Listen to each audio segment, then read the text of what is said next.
Okay, guys, welcome back. Let's dive into the lead generation workflow. And I'm going to be walking you through the workflows that we give all of our customers inside of Elite 360. And if you want to start a trial, I'll put a link down below for Elite 360. This is a special trial for 30 days. Normally, we offer a 7-day trial. I'm giving everyone in Elite Marketer Academy and in this course the opportunity to give it a trial for 30 days. We unfortunately don't share our workflows with outside agencies or outside GHL accounts, high-level accounts. These are proprietary, they're built for us, but these are essentially the workflows that we give every new account that comes in and rolls with us. And I'm going to be going through each of these throughout a few more lessons. And we're going to start with lead generation. So inside lead generation, we basically give you 4 main workflows, 2 main workflows, and then 2 little mini workflows. The first is the lead generation workflow, which I'm going to walk through. The next video, I'll talk about the main nurture sequence, but I do want to touch on these very quickly. This is an Instagram auto reply and a Facebook message auto reply. We do now have the ability to do TikTok, and there's some others as well, but most of our clients, customers use these. This is really important. We have another workflow in our systems workflow that tags everyone who comes in as an Instagram IG tag. I would recommend that so you can separate those out or do something different with them. But what I like about this is it gives you the ability to do an auto reply. So if you were to do a lead magnet of some kind where,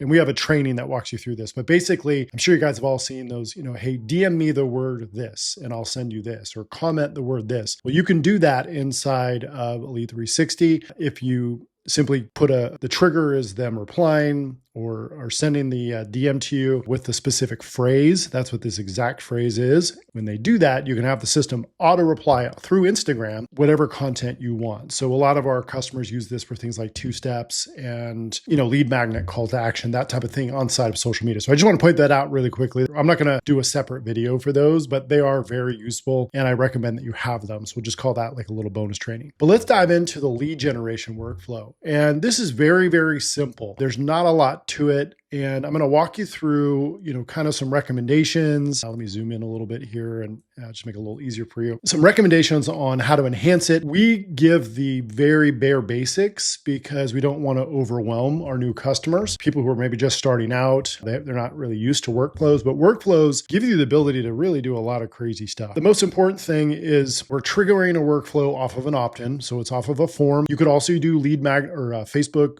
meta lead forms. So if they're filling out a form through meta ads, I don't recommend that as an ad strategy. We'll go through that in the paid traffic mastery course, but I always send people straight to a page. Even if I'm running ads straight to Instagram or like DM messaging, I will fire back a link that sends them to an opt-in page where they can opt in as well. So regardless of what strategy, you should be using an opt-in page like we covered in one of the previous lessons. So they've opted in on that form. Instantly, you want to add a lead tag. This is a very generic one. So I like to tag things based on the actual lead magnet that they're opting in for. So let's say, for example, I've got a funnel building mastery opt-in. I would do like funnel building lead magnet opt-in. I like that because it allowed me to create smart lists, and smart lists are key when it comes to marketing. We're going to cover that in a future training, in the nurture training that I'm going to go through. Nurture mastery is a completely separate course inside of Elite Marketer Academy, but I'm going to dive deep into that. But essentially, tags are your best friend. It's going to help you with organization. It's going to help you with all of your remarketing, things that you're going to do inside the account. This is definitely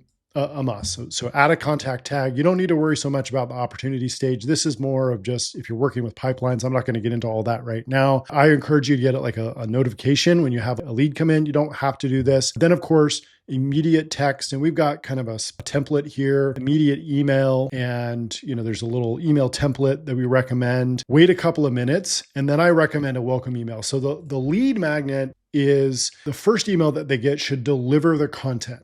Right? But I think sometimes people make a mistake and they make this initial email too large. Since this is the first email that you're sending someone, you really should have one main goal. And that's to get people to either to click, hopefully, and if possible, to reply. That'd be amazing. Same thing with the text. Keep it very short, keep it very simple. Make sure you have opt-out language. It's really, really important for legal reasons inside of text messaging. We wait a couple of minutes though, and then what we encourage people to do in our training is we send a welcome email. And this has kind of some templates and things to walk you through, as kind of like a getting started, get you moving in the right direction, in terms of what you should be covering. But essentially what you should be doing here is kind of telling your story. So this is, since we're doing a VSL funnel with the training that I'm guiding you through, the initial one is just like, here's how how to access your whatever, and I'll put the link to the VSL there. Very simple, right? Keep it very basic. And then I'm going to follow up in a couple of minutes with a longer kind of introductory message that really kind of talks about who I am and, what we do and how other ways, how to add us to their contact list and, their safe sender list and all that stuff. Might even ask for a reply. That's what we're asking for here. And we're not asking them to book a call yet. That's not what we're doing. Then what we're going to do is we're going to wait one day. Okay. And here's a little bit of a hack. So obviously once they've opted in, they're in front of their computer or their phone right at that moment. They've opted in. So it's okay to send a text and an email right away. If we're going to wait a day though, we don't want to necessarily send a text and an email on the second day because 24 hours later, let's just say, so if you were to just set this to wait for one day, but then don't give it a window of time to send it in, what if they happen to opt in on a Sunday night at 9 p.m. and you happen to send it another text Monday night at 9 p.m., but they're busy and they're in bed, they're putting the kids to sleep, whatever. That's not the best time, right? So I like to put this, I turn the advanced window on and I'll send it between 9 and 5 p.m. And now the second email, this is where we're going to follow up and, make sure you got the link, wanted to make sure you watch it. But now is when I'm going to now we're going to kind of hint to the opportunity of scheduling a call. Right. And this is where we're still making sure that they got access to the VSL, to the lead magnet, but we're going to kind of drop a soft offer. Then I'm going to wait another day. And now what I'm going to do is the system's going to automatically check, have they taken the actions that we want them to do? And we have some that have built in here. So there's some other options or some other workflows and other things where if they book a call, they get labeled as a hot lead and a book call. Maybe they had a call already. They've made a deposit. If they've done any of those things, it's going to end the workflow. Okay. Now in our other workflows, we have a thing that pulls them out of this one. So there's nothing for you to do here. If they haven't met these conditions, then we're going to move them into the main nurture sequence workflow. We're going to remove the lead tag and we're going to add cold lead. Cold just means it's a way that I would recommend you separate out your fresh new leads from your cold leads because you might message them or send a broadcast out or do something different based on that. Remember, I said tagging is the most important thing that you're going to do here. Now, this is very, very basic. If you wanted to extend this out, you could. If you wanted to add some other features to this, you could. Another feature might be, for example, let's say you wanted to send a voicemail drop. So you would send a voicemail drop. All you need to do is record a voicemail and you could say something. You're not going to say their name, obviously, but you would say something like, hey, I just wanted to let you know, I shot you over an email that's got the link to such and such. I'm really looking forward to getting to know you. You're going to get another email from me that tells you a little bit about who I am and how I might be able to help you in whatever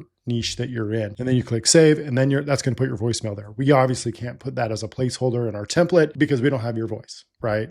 So that's one thing that you can do. Another thing, instead of like getting an internal email notification, we have an advanced integration with Slack. So if you wanted to send a Slack message, maybe if these are people who, you're running a lead magnet that's really high level, maybe you're doing a low ticket product. We've got a template for a low ticket purchase, but you just wanted the people in your Slack to know this person is opted in and to reach out to them, to come into your system and follow up with them. There's this Slack notification. So this removes, there is a fee to this, but very, very small. Comes out to be a fraction of the cost of having to go through something like Zapier. So this replaces Zapier, which is kind of a cool feature. And then of course, there's so many other actions and so many other things that you can do inside of our system communication wise, right? So you could have future DMs and messaging conversation automations that are set up. You can do so many different things. You can send data to your sheets. There's a lot of things that you can do. I'm not going to go through all of these right now, but I'm just letting you know, this is just a very, very simple, basic workflow, but it's just the beginning of what you can do and what you can be doing. Inside of the Nurture Mastery course, I'm going to be going through and diving deeper into ways that we can automate. But in the next training lesson, I'm going to go through the main nurture sequence and some other things that you might do there. I'll see you in that next lesson.